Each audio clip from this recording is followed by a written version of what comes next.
Við ákváðum í svona fyrsta skiptið að spila verk eftir Dietrich Buxtehude, dansk-þýska barokktónskáldi. Hann mikill áhrifavaldur, hafði gríðarlega áhrif á kirkjutónlistarsöguna og sérstaklega þá kannski orgeltónlistina.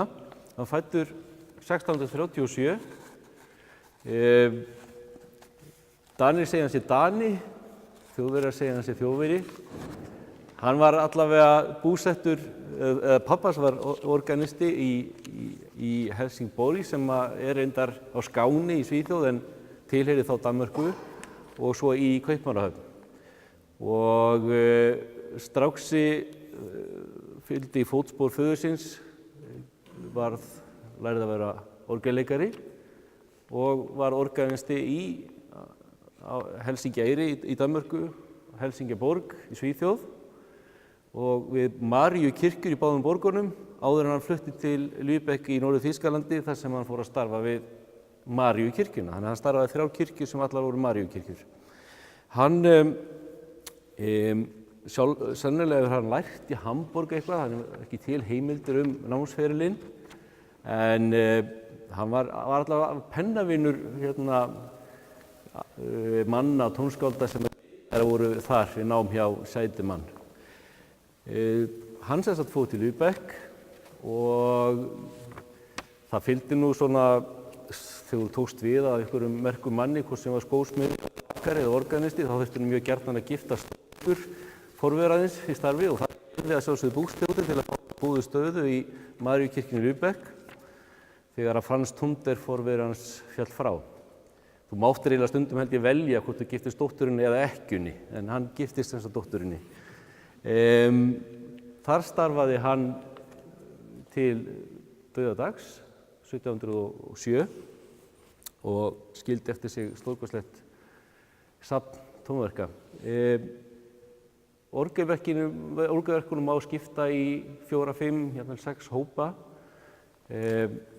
Við ætlum að flytja hérna úr flestum þeirra.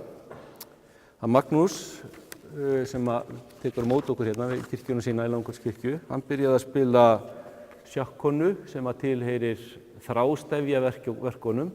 Það stef sem eru endurtekin sífellt yfirleitt í bassarödd eða einhver hljómagangur.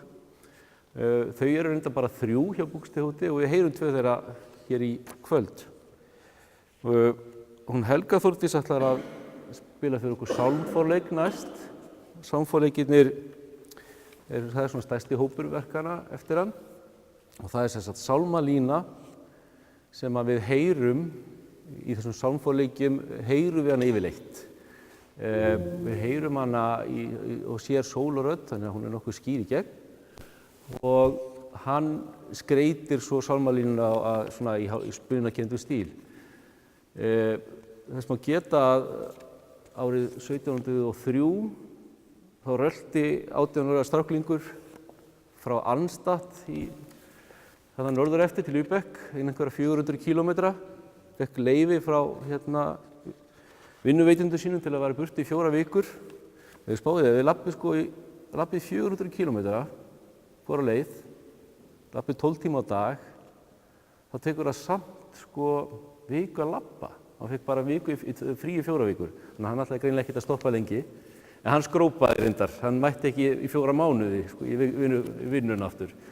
En þessi strákur, það er ekki nóg með að hann hafi verið skammaður fyrir að hafa ekki mætt í vinnuna, meðal annars yfir jól og áramót.